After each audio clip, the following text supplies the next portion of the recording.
my announcement. Okay. Today is October 3rd, 2002. This is the interview of Nathan Wayne, who is 80 years of age, and he is from River Edge, New Jersey. I will be conducting the interview. My name is Bonnie Ziff. I am from the Coast Guard Auxiliary. We are at the YJCC in Washington Township, New Jersey. And now, Nathan, why don't you tell us your story? Well, I was raised in an orphan home. My education was minimal. I was working in Freehold, New Jersey on farm.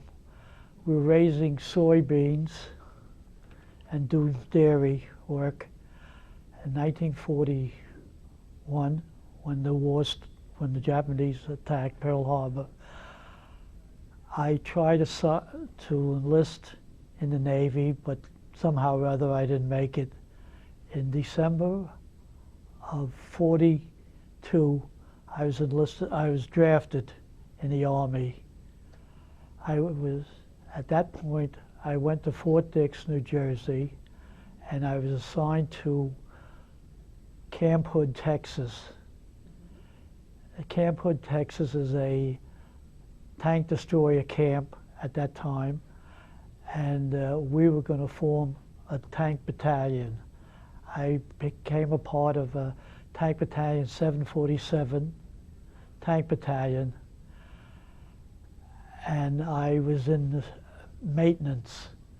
Prior to when I went to school, going back a little bit, I took up machinist and auto mechanics, and I was placed in the tank battalion maintenance service company. From there, we stayed for about a year till the company was well organized, and we went on several maneuvers. We were in Louisiana and things like that. From there, we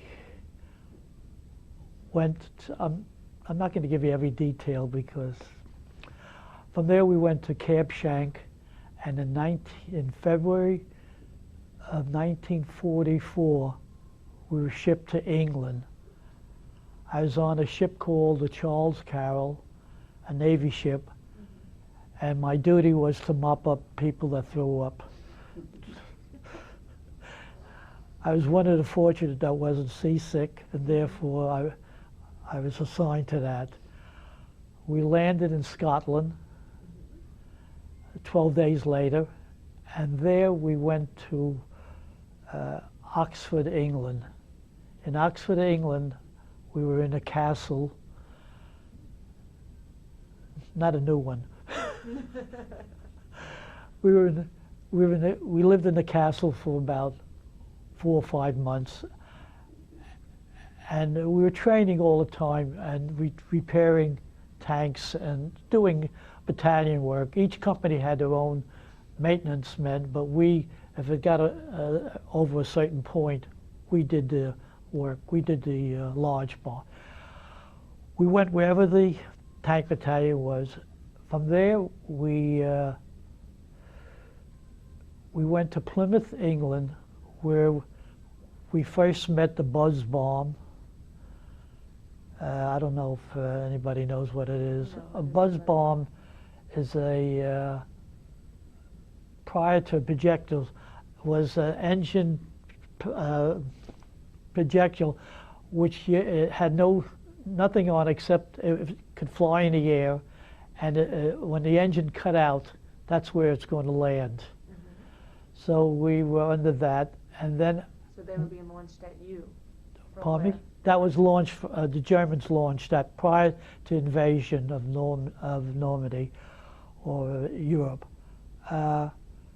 We were also in raids in Plymouth, England, where the Germans were still had an air force.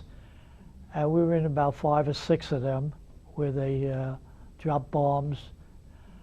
And from there, where the invasion, we were setting up everything for the invasion. And in back of our tanks were mostly M4s, were mostly M4s, and we had some light tanks. one company of light tank, D company, and A, B, and C were medium tanks. We did a lot of work on that and getting ready. And prior to going to invasion, we put on filters in the back of the tank, so in case our tanks were let off before they got to the shore, the air ducts and the intake and outtake would be above the water, so the tanks could still operate. On June 5th, we started off for an invasion of Normandy. And the next morning, I got drunk that night because I got rum from an English sailor. And the next morning, we were back in Plymouth. Then the following day, we did go to the invasion of Normandy, D-Day. We landed about 7 or 8 o'clock in the morning. There were a lot of troops there already. And we were just assigned different places, you know, to go here and do there, and do some shooting or whatever whatever we were told to do. And finally, during the night, we were with the 116th. We were attached to 29th Infantry Division and the 116th Regiment. And whatever they did or they needed us, we would whatever they asked us to do. And they couldn't get up the hill. It was a very fierce battle there. And one of the reasons was they had a big bunker on top of the hill where they could aim at anything within that range. It was very well set up. And at night, the 29th Engineer put about 200, 300 boxes or cases of TNT because the French battleship and other ships in invasion radius were firing at it, and they couldn't get it. And we just couldn't get up the hill, or the troops, the infantry, couldn't get up the hill. So anyway, at night, they finally got up there, and they blew the fortress, whatever they call it, the bunker up. They didn't blow it up. They just tilted it that it wasn't able to function. By the way, going from Plymouth to Omaha Beach, I never saw so many ships, all types and everything. It was unbelievable. There must have been about 500, 1,000 ships, all sizes and everything. We ourselves were on a little barge where we had 8 or 10 tanks on the barge, and we had a drop pod or whatever they call it. And the captain of that little barge said he wouldn't let us go off the barge until he felt ground. So he actually rode into the beach, one of the very few. We lost several people in our company, tanks and many people, because they opened the door too early, and the water was too deep and the tanks sank, which was, I don't know what to say. It was unbelievable. Anyway, we finally got to the beach there, and all the people that were wounded or were hurt, or dead, were along the beach edge. I know. Well, anyway, beyond that, we were with whatever we were told to do, like I said before, and we finally made it to the Villa of Samir, where we finally got up there, and there was a lot of fighting, and we were fighting. We finally landed in the hedgerow. No, we landed in St. Lo at first, and we were in the hedgerow, but We used to go to St. Lo for the first few days. There was a bakery there, and we used to get fresh bread. Just some of the light points, Good thing. some of the light things. We were there, and we were there about a month, I guess. I'm not the dates. I'm not sure about, so I'm not gonna. And then we were putting panels on the ground, and the reason for the panels on the ground was the 8th Air Force was going to blast a corridor so Patton's army could go to Cherbourg, move out to Cherbourg. Unfortunately, some of the bombs landed on the other side, and we had casualties there too. Now, going back to our thing, we didn't go to Cherbourg. We went to Felice Gap. We didn't go there, but we were in the hedgerow. And one of the projects I worked on was how to get out of the hedgerow.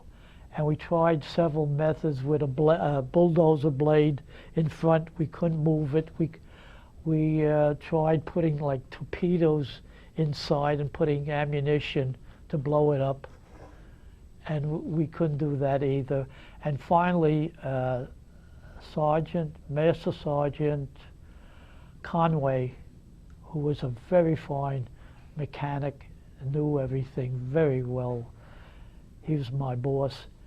He finally had made a plate with charade edge that they took from the ocean, and they had these edges that they could plow in and cut all the roots, and that's the way we got out. We finally got out of the hedgerow.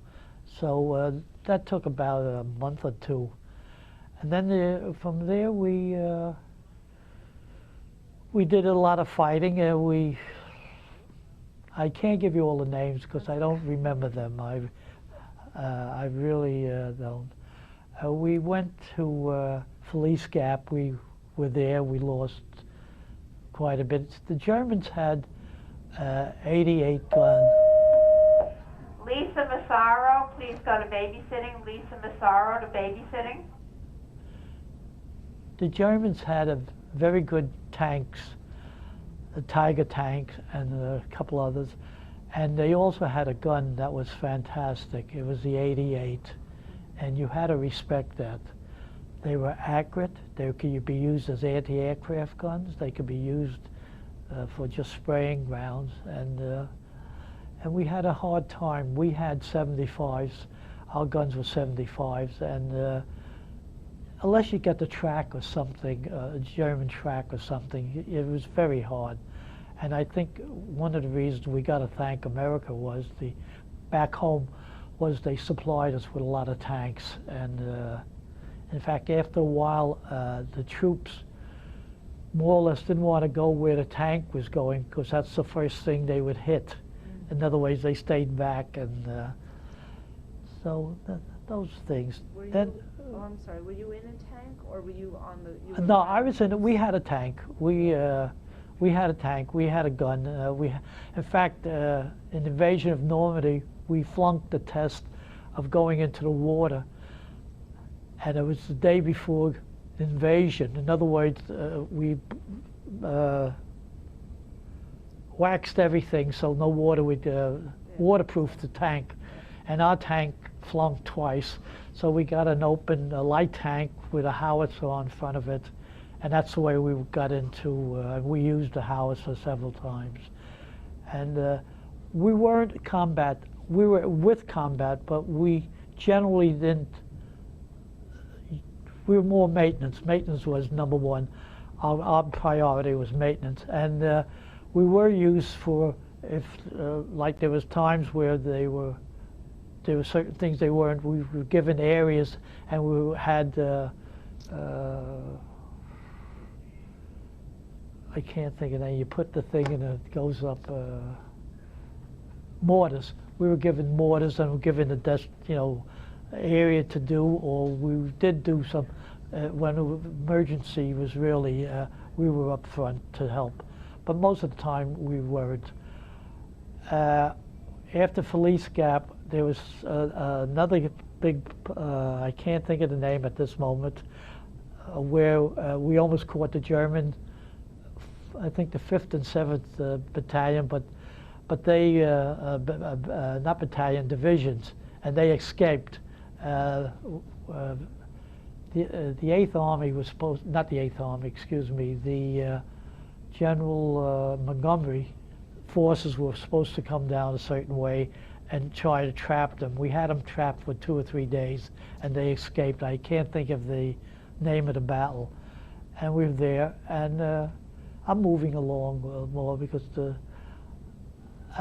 from there we turned to Belgium. While we were going to Belgium, our tank broke down. Our tank broke down, and we were left behind. And we saw a sign saying 20 kilometers to Paris. And we were left with a Jeep and a tank. We buttoned the tank up, and we went into Paris that night. And we were amazed at all the people that recognized us. There was sporadic shooting and everything. And we were there, and then we wanted to get back home. I mean, back to the tank. And we knew we went into Orleans entrance. But nobody spoke English, and we didn't speak French at all. It was Jimmy Burns and myself. So after we were there about an hour, one of the Frenchmen offered us to come with him. Sometimes I don't know if it was good or bad. We could have been shot. We had our guns and everything, but we could have been shot. I'm just giving you the light side of it. I don't. And we went to their home, and they gave us a room, and we slept there. And the next day, we were fed. And the next day, they took us back to Chilon. How do you say that? The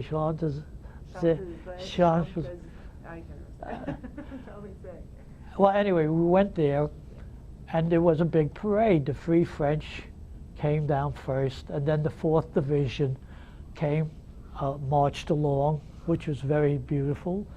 And in the middle of the parade, my captain from our tank battalion spotted us, and he called us over, and we went back. That was the end of that, but that was my experience in Paris. Did you find your tank? I never asked. Nobody. We lost a Jeep and a tank, and nobody asked questions. So they didn't ask. So anyway, we from there we went to Belgium, and we were there for a couple of months, I think. And I really don't remember. I know we did some fighting, but I wasn't sure who was what, where. We went to Holland after that, and we stayed in Holland for about 3 months. We were quiet. We were quiet, and we got to know the area. In fact, we got to know the bartender in one of the little pubs or whatever they want to call it. And he knew we were leaving. They know more than we do.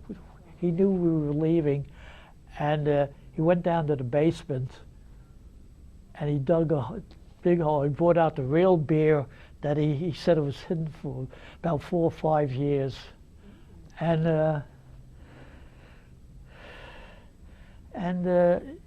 we celebrated. From there we went to Aachen, Germany. That was I think one of the first areas there. We did very little combat after that. We more or less were, I guess, on hold or something, but we're holding that line up. And then we were there for quite a while, and then the bulge happened, and they took 3 divisions away from us to fight there. And while we were there, we were going back and forth in our area. Oh, we became from the 1st Army, we came the 9th Army. We changed patches. By the way, I forgot to say that when we landed in D-Day, we were the 1st Army, 5th Corps. that was our attached to the 29th Infantry Division. Okay. I forgot to say that. Okay. I just wanted to let you know. Okay. From there, most of the time was just, I guess we were needed, so we just guarding the front line there.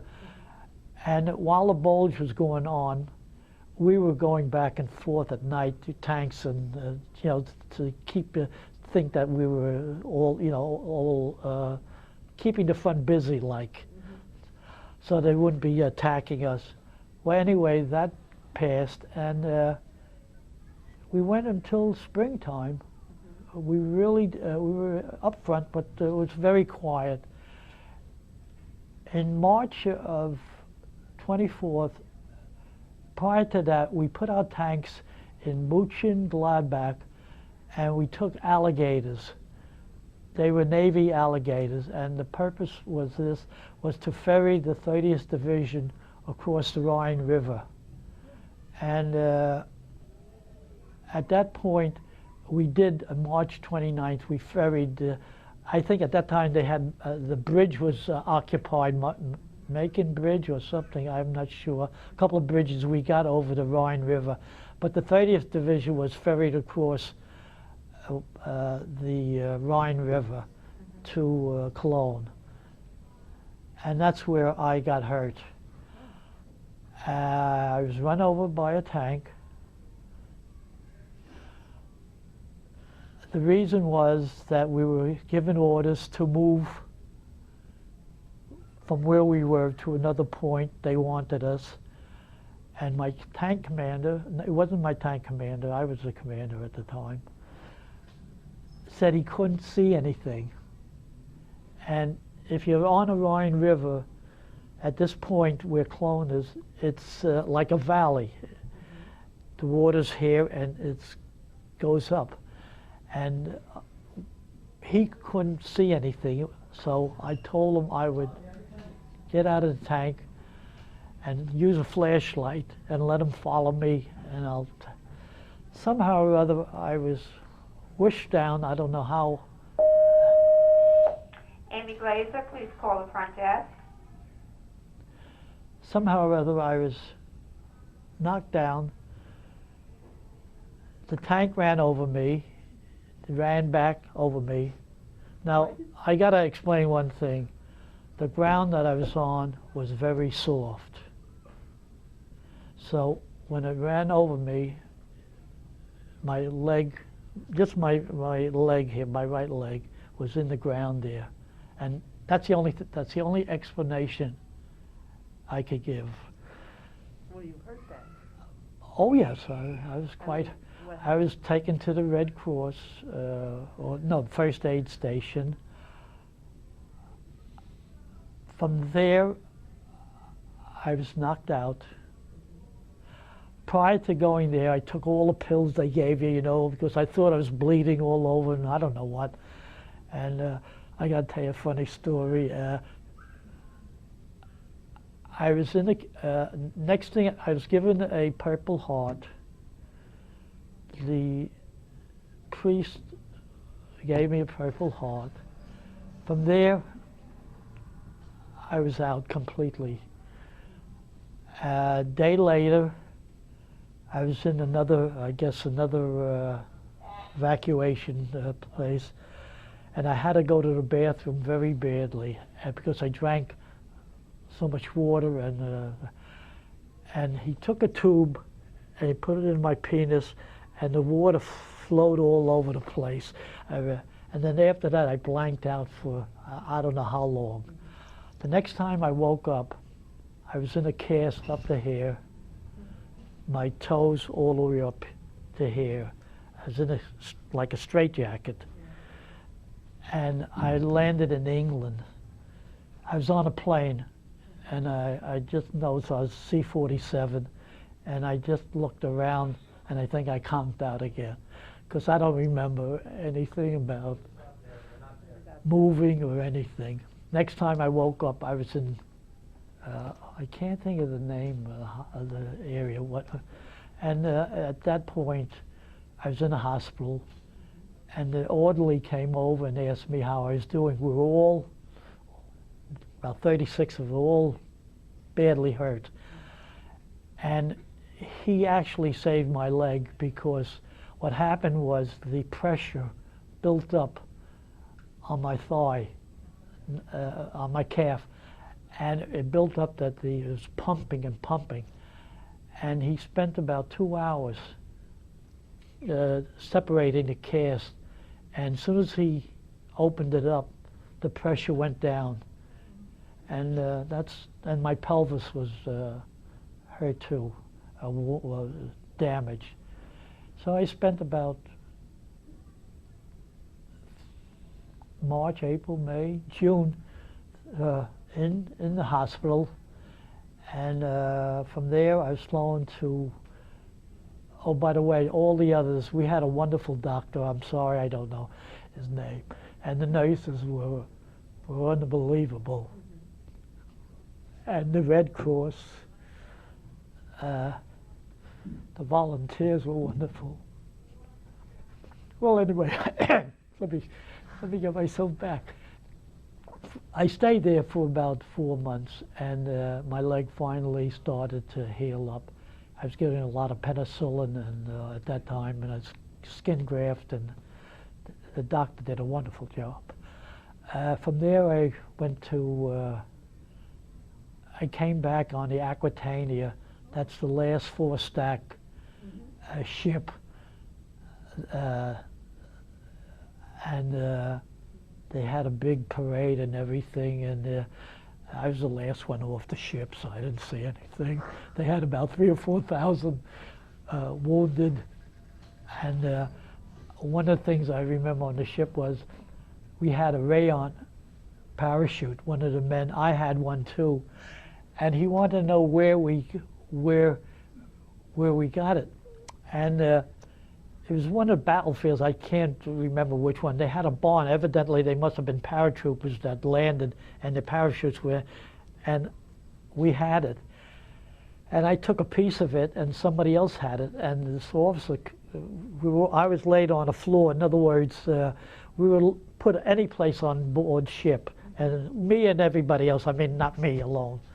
Well, anyway, he wanted to know what it was, and this. Now we told him it was rayon, and it was a German. He didn't believe it, and then somebody else pulled out his. Evidently, he must have been in the same area I was, and little things like that. We had we had a nice time there, but I was laying flat all the time. I couldn't get up. Back in the States, I went to. There's a Staten Island. There's a Army hospital there. I can't think of the name. And then I went to Fort Dix, Tilton General, where I spent the next until June, until October, recuperating. And then from there, I'm making it quick. From there, we were. I was discharged. And I had to go back about 2 years for more treatments, but knock on wood, worked out all right then. Okay. So what year were you discharged then? Pardon? What year were you discharged from the Army? Tilton General Hospital. What year was it? 1945. And what year did you come back on the boat? It was also 45. 45. I missed VJJ, and I missed the other. VE, VJ. Both of them. I was in the hospital on both of them. Both. Spent a long time in the hospital. What did you do after the war? After you recuperated? Well, I was a machinist, and I followed through. I worked with several companies, and I wound up a machinist. What was where did you live during all this, the active time in Europe? What were your barracks like, or what were you living in, tents? Oh, when we were in Camp Hood, we lived in tents for about 6 or 7 months. And then, in fact, while I was in Texas, we were always in tents. We never had barracks. They had barracks there, but we never. And then in England, we lived in that castle.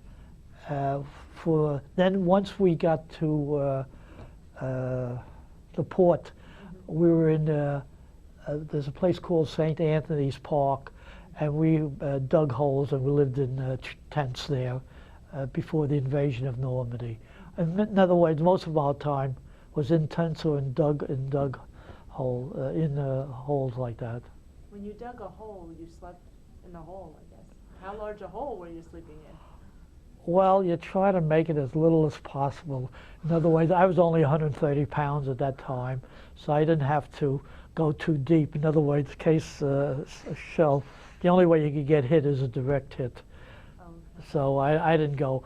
There was a fellow by name of O'Brien, a very, very good friend of mine. He ran the big truck, and he used to dig holes underneath the truck, and he used to go straight down. So once you dug your hole, you laid your sleeping bag or your gear in there, and then you'd sleep? Yes. Then you didn't cover over, there was no tent? No. Just your bag? Well, when you're in combat area, you do it. If you're not in combat area, then you make you set your tent up. That's the way it was.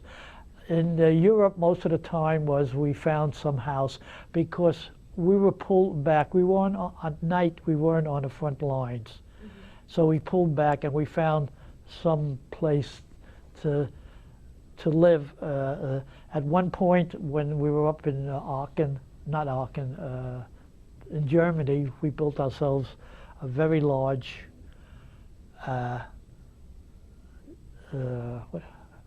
place to live, sleep, and we put logs on top of it, and then we put sod on top of that, and then we put so it wouldn't rain in. And we stayed, when we were in Germany, we stayed there like that for about 4 or 5 months.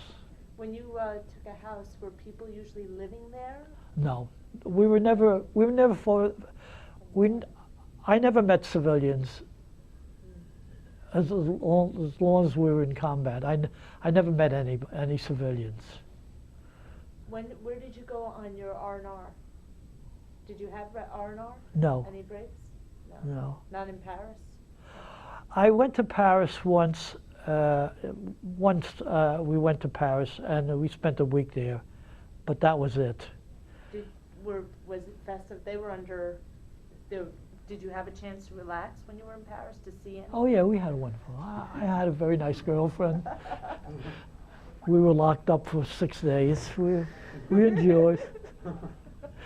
What are some of the things you did to get through the horror of being so close to the lines? I don't know. When you're young, and you're not, you don't know all the tragedies, and you don't know everything. You just do what you're told to do. I remember one time I had to get a generator, and the tank was beyond our lines.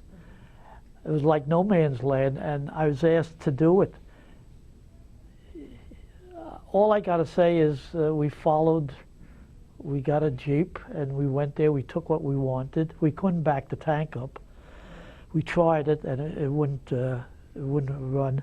So we took out the part that we really needed, was a generator. We knew it was only 4 screws, and we cut the wires and took it out, and the Jeep was parked behind, and then they start throwing in, some shells start coming in, and you just backed out, and we ran like hell.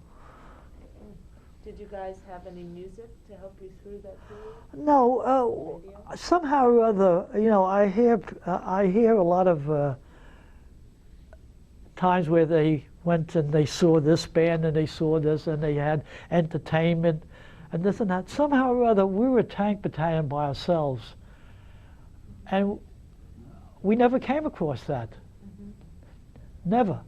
The only thing that happened was that at one time, the rabbi from our town was the head rabbi in Europe, and he found the names of all of us that were in from the home, and we had a little get-together, you know, just no services, just a little get-together and shake hands and everything, and, you know, you know, and that was it. But we never saw anything. We never went to PX. We never had anything once, because I think we were a tank battalion, and we weren't attached to anything except the Corps.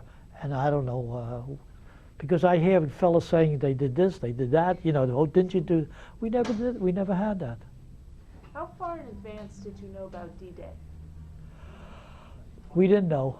What we did know was we're getting ready for D-Day. Mm-hmm. We were in Plymouth, England. At that point, we knew it was going to. The only way you know is you know damn well there's somewhere when you went outside of Plymouth Harbor. We were not in Plymouth Harbor. We were outside of Plymouth Harbor. They had a big water line where torpedoes could come in, but the reason we were put outside the harbor was because torpedo goes a certain amount of feet underneath the water, and we were way above it, so we were docked outside the harbor. But if you went through the harbor, you never saw so many ships and men and equipment. It's unbelievable. You can't even think of it.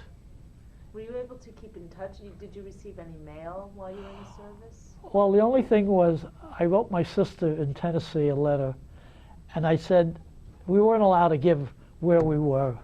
So I told her, I said, wherever you hear the 29th Infantry Division, I'll be somewheres around, because we were attached to that thing. So my sister writes a letter back, the 29th Infantry Division, the whole works. Then the captain comes over to me and says, how come you let this information out? She wasn't supposed to say that. Oh. Okay. I gave her my, what is it, PLO number or whatever it was. That's what she was supposed to put on, but she put on the whole information. No, he didn't do anything. He just said, how come? What do you know? I really didn't know. So you did correspond with your family throughout Oh, yes. the war? Oh, by the way, my brother was in the 8th Air Force, Mm-hmm. and when I was in the hospital, Manchester, that's the place in England that I was, and he was able to visit me about 2 or 3 times a week. So, and then he sent out letters telling her. I just blanked out. Where did you get your food, rations and things? That was with the infantry? All I know is it was there. No, I know. We were rationed, and the division or whoever we were, quartermaster was. We had a cook. We had our own cook, and they were all mechanics, but they made them cooks. So you had hot food and. Yes, but we lived a lot on GI rations. We had cans that heated up, and you know, soup and things like that. And they had chocolate bars. And one time I ate too much chocolate bars. I was really. Cracked me up. But you said something before that you changed your patches. Who's changing your patches while you were at there? Well, what they did was, because Montgomery was the head of the 9th Army, mm-hmm. and we were so far to the left, I guess, and we were 1st Army, and 1st Army was in the middle, and then I guess they didn't have 9th Army until then. Mm-hmm. So they just told us to take off our patch and put on the 9th Army patch. Did you get to sew it on yourself? Or? Yeah.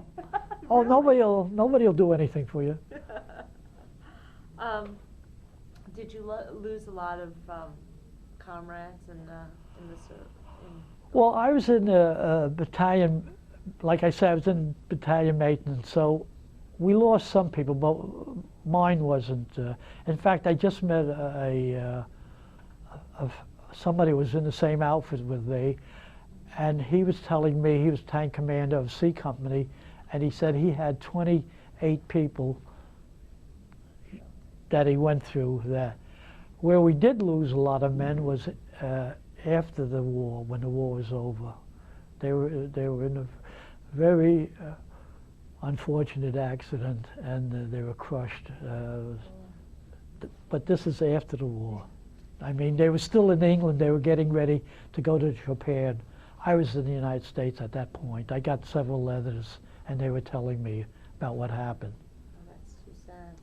Did you or your the other soldiers do anything for good luck before a battle? You know, to keep yourselves safe? Anything superstitious you did? No. Say any prayers or? Like I say, I was very naive, and I don't know. In fact, most from what I gathered, most of the soldiers that did invade D-Day were what do you call it? Green, because you take a veteran, he's not going to go. I mean, he'll be more cautious and. What did you think of your commanding officers? What did you think? Did you respect them? Did you think they knew what they were doing? Well, I got trained. I was in an orphan home. I was trained to listen to the top, and I guess it really, you know, I didn't come from a private home or anything, so I guess I just accepted that the way of thinking. They were the boss, and. Were you strongly affected by your service? Do you think that affected what you did after the war? No, I was just very happy that I was able to do what I did, and I really thought it was a very good cause. And in fact, at one point I could have left the Army because I had something on my leg, a rash, that they couldn't seem to. This is before I went overseas, and I was asked if I want to stay or go to unlimited, whatever they call it. And I said, no, I'll stay where I am. So at that point, I don't know. After the war, I'll be very honest. I had other problems trying to make a living. Yeah. Oh, because you were sick, or? No. That didn't. I was able to walk. At first, it was very slow. It took a lot of exercise, and I used to play, not play, but when I was in Tilton, I went to the gym and used to run after the ball because I couldn't move, and it more or less, in other words, you didn't know where the ball was going to go, so you moved in, and I think that helped a lot. And plus, I had to go for treatments about 2 years after that. How do you feel about that? Are you well supported by the Veterans Administration now? Do you go for any care you need? At this point, what happened was, when I was about 2 years, about 1946 or 47, a doctor got a hold of me and said, look, there's nothing more we could do with you. It's all up to you. He says, we could do this and do that. And he said, I'll be very frank with you. Just keep going. And he said, eventually, if luck is with you, you'll be all right. He said, because you look pretty good. And that's the only thing I could tell you. So I took his advice. And after 47, I didn't bother the Army for many years. Do you keep in touch with anyone you were in the war with? Actually, no. In fact, I just met somebody a couple of weeks ago that was in the same outfit I was in, but I didn't know him, he didn't know me. In fact, I spoke to him this morning. I told him I was going to go here. And he lives in Dumont, and he went through the same, but he was in combat, more combat than I was. I was in combat, but I was in the area all the time. But I did do combat, but never as much as he did, because he told me 27 men or 28 men, that's a lot of people going through. Did you join any VFW or anything after that? VFW, I think, is about the only one I joined. I was very busy. I was just trying to keep myself ahead of. I was always working, so I never had time to. Did you get married? Oh yes, I got married. Very lovely girl. 1950. She's gonna be upset. I don't even know the date. It's 50 years ago. Okay. We had a 51st anniversary, and we're doing great. We have a nice home. We moved a couple of times from the Bronx to Maywood to where we are, River Edge. We had two sons. One's up in Boston. The other one's in California. One's a pretty good lawyer, and the other one does engineering. He did very well, and they have two girls in California, and we have two boys in Boston. Congratulations. Did you think World War II was the war to end all wars? No, I don't believe in that. The reason I don't believe is somebody always got a gripe. No matter what, somebody wants to be the boss. And as far as I'm concerned, if you go to West Point, at one time they had a map on a wall.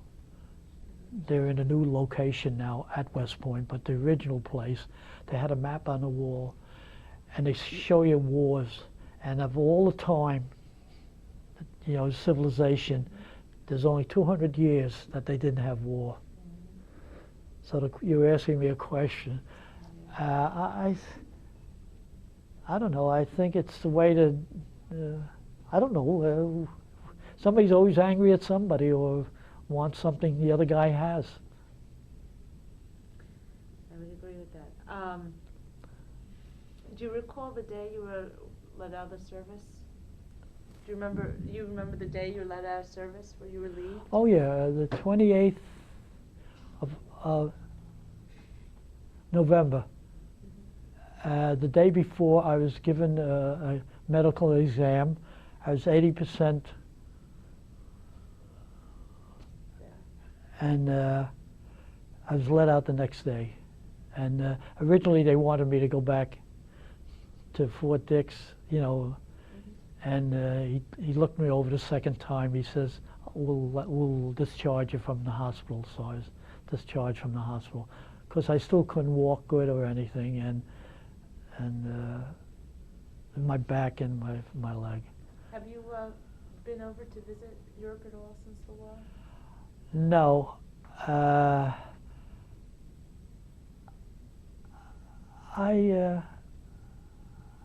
I always remember them. There's no question in my mind. And I was in Paris several times, not in France several times. At one time I was going to go to Normandy from Paris with my wife, and something happened and it didn't work out. But maybe maybe we'll go there one more time and go there. I don't know. I really. Did Paris look different to you after the war, when you came back? Oh yeah, but they're very. Well, I shouldn't say it. I'll keep my mouth shut. Oh, go ahead. No, I won't say it. Trying to be nice. Well, is there anything that I haven't hit on? I thank you very much for your interview. Do you find it very difficult to talk about the war? Well, I talk with these fellas, but generally, somehow or other, we'll talk, but generally I don't go around. In fact, my son, both of them never wanted to know. Yeah, I mean, they weren't interested, let's put it that way.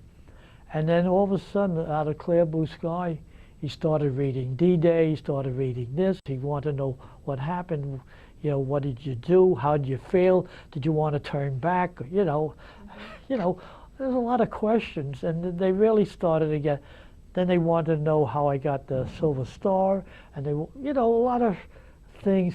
How did you get the Silver Star? Well, I think because I did a stupid thing. I went out in front of a tank and got run over. Oh. So they gave it to you after you got it. They say never volunteer. So you have a Purple Heart and a Silver Star. Do you have any other medals? Oh, what do you call it? I have 5 different areas that thing, and Battle stars. Battle stars. yeah. So every time you complete a battle, you get a star? Well, you're in a different region, and then that's completed, Mm-hmm. and then you go into the next. Oh, okay. That's So where the battle stars come from. when they present you with a star, when did they do that? In England, Okay. they had a little ceremony, and the colonel gave it to me, and that was it. When did they present you with the battle stars? Oh, that was on my record. Oh, I sent to where's that place? St. Louis or someplace? St. Louis, and I requested because of the children getting interested, even the grandsons are getting interested. So they sent me a thing, and the only thing they didn't give me was my Purple Heart because it wasn't on the record. So so you don't have a Purple Heart? Or do you? Oh. that's all right. You have the medal. I'm trying to get it, but if they don't, I'm not going to worry about it. It's too late in life. After 50 years, they want to know why you're so interested in it. Well, the kids got interested, so I got it. And I'll tell you what Morris said, and he's right. As far as I'm concerned, this is the greatest country in the world. And being Jewish, I think we really, there's no other country in the world, as far as I'm concerned. That's great. Well, I thank you. And when I see somebody making fun of the country, we have problems, but it's still the greatest. Well, Thank you. Thank you. All right. You did a great job.